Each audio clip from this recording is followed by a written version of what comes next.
If seeing someone mid-yawn makes you involuntarily stretch out your mouth and yawn yourself, you're not alone. In fact, you're among the 60 to 70% of people who find that seeing someone yawn in real life or in a photo, or even hearing about it, compels them to do the same.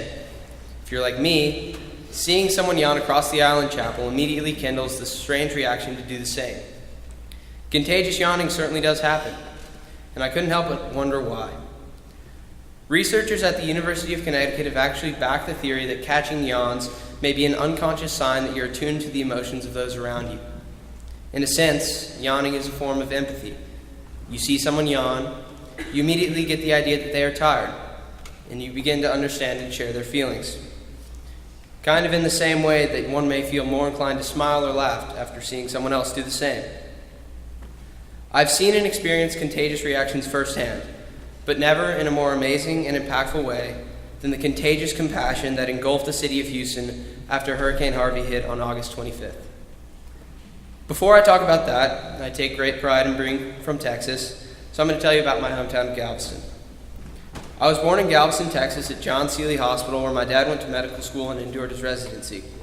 It was there where he was practicing orthopedic surgery when I was born in July of the millennial year of 2000. I understand some people thought the world would end that year. Rather, as it turns out, I'd like to think some pretty special people were born.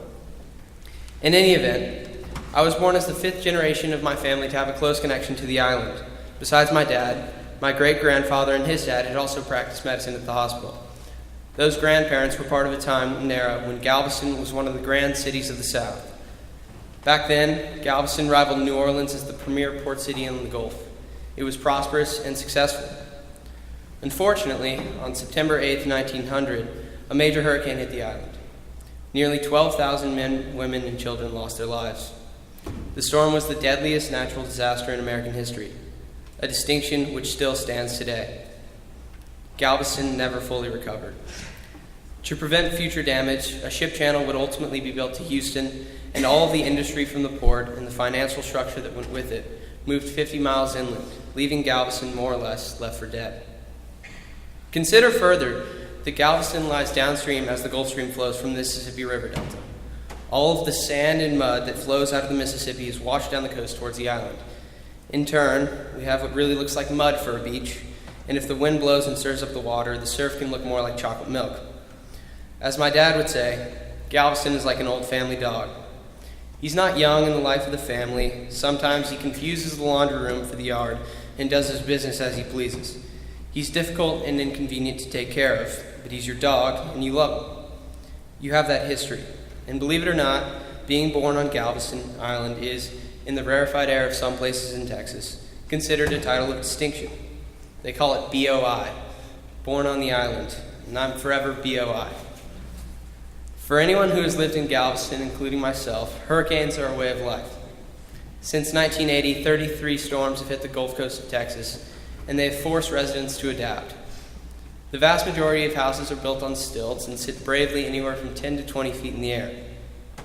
Many of the houses have doors, windows, and roofs built to hurricane-proof standards. And if I've learned one thing from the several hurricanes I've lived through, it's that you can always prepare for disaster, but nothing beats water. Not rock, not paper, not scissors, not fire. Literally nothing beats water. In September of 2008, when Hurricane Ike smashed into the shores of Galveston, entire communities of houses that were considered hurricane-proof were wiped from the face of the earth. Our homes sustained severe damage and, like the rest of the community, took months to rebuild and years to return to the way we had once known it. I was 8 years old at the time, still a little young to be concerned about much more than whether or not I would be able to charge my DS during the power outages. But even then, I remember the incredible destruction the water brought upon the island and our home. And I remember how much work it took my parents to rebuild. A few weeks ago, I saw a weather report showing Hurricane Harvey forming in the southern Gulf. It developed into a major storm in a short period of time and headed directly for the Texas coast. My parents called from North Carolina and asked me to go to Galveston and batten down the hatches, fill up the cars with gas, and maybe buy a couple of cases of water just in case. The Thursday before the storm, I drove down to prepare the house by moving boats and loose items to higher ground. While some things were important to protect, they were expensive to replace. Others were important to protect because of sentimental value. We have a bathroom downstairs that is decorated with countless framed photographs. They're pictures that chronicle the memories made in that house. Since the same bathroom and all the pictures were washed away in Hurricane Ike, I took time to take the pictures off the wall and move them upstairs. I finished by moving furniture inside and locked the doors and hit the road home.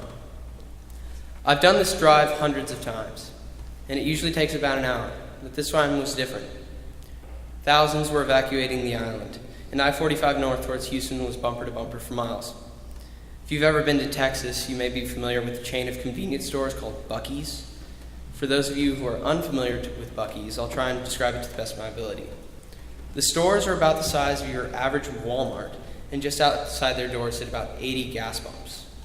Now, I mentioned Buc-ee's because that is where I was when the gravity of the storm hit me. That Thursday, I waited 30 minutes before I could fill up my car, observing the chaos as hundreds scrambled to get ready for the storm. The normally peaceful scene had turned apocalyptic, and I was scared. The next night, the storm went directly over Rockport, Texas, with 130-mile-an-hour winds. There was extensive damage, and as you well know, the storm then moved very slowly up the coast towards Louisiana, sat on top of Houston for several days, and then moved north.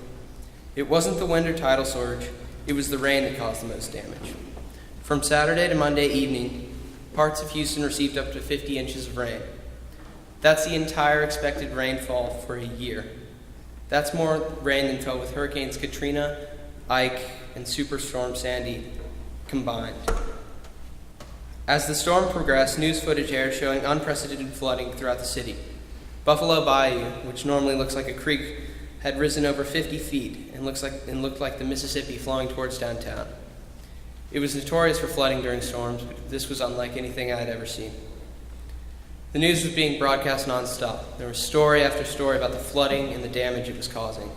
But something incredible stood out in each of the clips I saw flash across the screen. Boats, lots of boats, and not necessarily law enforcement boats, but civilians who had launched their boats into the dangerous waters of the streets of Houston with the sole purpose of rescuing people. Now back to contagious compassion. For a reaction to take place, something must initiate it. From the news coverage, one could easily determine that the scale of this flooding was catastrophic in biblical terms. The local and state emergency crews were totally overwhelmed. If you happened to call 911, you either got a busy signal or had to leave a message. We later heard the return call could be a full day later, too long a wait for many desperate Houstonians. Seeing this on the news, more and more citizens began to take action. These initial brave Houstonians were the catalyst for the inspirational chain of events that took place throughout the city in the coming days. People saw others risking their lives to save strangers, and just like you might yawn after seeing someone across from you yawn, many felt an innate desire to help. All of a sudden, people from across the city jumped into action. This quickly spread outside of Houston, and within 24 hours, Interstate 10 coming from Louisiana was lined with trucks towing bass boats, simple aluminum john boats, airboats, and flatwater fishing boats. The Cajun Armada, as it was nicknamed, was all on the way to help. Many would jokingly call these guys with monster trucks and bass boats rednecks, but these were the people who left their jobs, spent their own money, damaged their equipment, and risked their lives to help people they didn't even know. Our family experienced the same sense of contagious compassion. Unfortunately, we had left our small boat back on high ground in Galveston, and the roads were impassable, so there would be no heroic rescuing for me. After spending about a day watching movies and worrying about whether or not I would have Wi-Fi connection for my fantasy football draft if we lost power, I too was hit by the reaction. Wanting to help, our family drove down to the George R. Brown Convention Center in downtown Houston, which had been converted into a mega shelter with bags of clothes and towels to see where we might lend a hand. There, over 10,000 people with little to nothing to spare had been rescued from their flooded homes and placed into a mass of humanity where they were provided a warm meal and a Red Cross cot on which to sleep. After sitting at home watching the storm go by for days, my leap onto the front line had made it real. Walking through the doors of the center that morning was more like walking into chaos. Thousands of people waited to register and enter the shelter. There were senior citizens in wheelchairs, families whose homes had been destroyed, soaking wet toddlers in their mother's arms, all waiting to get in. Throughout our time volunteering, I was comforted because wherever you looked, There seemed to be more volunteers than victims. Neighbor helping neighbor. Ultimately, the Randall family's ever so minuscule role in the massive relief effort that day would amount to sorting out donated clothes into piles specific to gender and size. Let's just say we did not make any highlights on the national news, but it felt good to be part of such a momentous effort. If you happen to follow football, you may already know another person to catch the reaction was J.J. Watt. Watt, for those of you who don't know him, is a 6'5", 289-pound defensive end for the Texans. Starting with a goal of $200,000, he began to raise money for the people who had lost or were losing everything they had during the storm. Across the country, celebrities and large corporations began donating to his fund, and his donations recently rose to over $37 million. While his efforts are incredible, Texas Governor Greg Abbott has estimated the cost of the damage to amount to over $100 billion.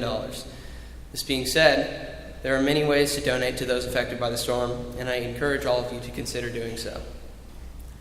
So about now, after listening to my talk for about 10 minutes, I'm hoping that all of you are not appreciating the very reality of contagious reactions with a collective yawn. Rather, I'm hoping that you may feel inspired by these examples of contagious compassion in its most positive sense. I will leave you with one last thought. When I arrived here as a freshman, I lived up with the rest of the freshmen up in what felt like the social Siberia of St. George's, Wheeler Dormitory. I arrived from Texas, and other than the fact that I had visited once during my dad's reunion, I had no history here and barely knew anyone. St. George's was not my old and comfortable family dog. It was entirely foreign and strange. I had left friends at home whom I had known since preschool. My parents knew my friends' parents, and my grandparents maybe knew their grandparents. For me, Houston may have been a little culturally bland, but it was certainly comfortable. For reasons hard to explain, I chose to chance it and come to St. George's. While there was great uncertainty about this decision, a few things were pretty obvious. I barely knew anyone, and I hadn't fully grasped that I would be spending November to May freezing my tail off. No doubt, there were days and nights when I wondered if leaving the comforts of Texas was the right decision. Indeed, on more than one occasion, I thought I had made a huge mistake. Eventually, I became more comfortable and familiar with this new world. Strangers became close friends, and the compassion on this campus was evident with each person I met. Along the way, I've gotten to know very many of you, and I'm very proud that my younger sister Bailey will have the same opportunity to experience St. George's. As I stand here in this chapel, I cannot fathom how quickly my time here has gone by, and I imagine many of you will feel the same one day. This being said, I encourage each of you to make the most of whatever time you have left at this school. Say hi to someone new.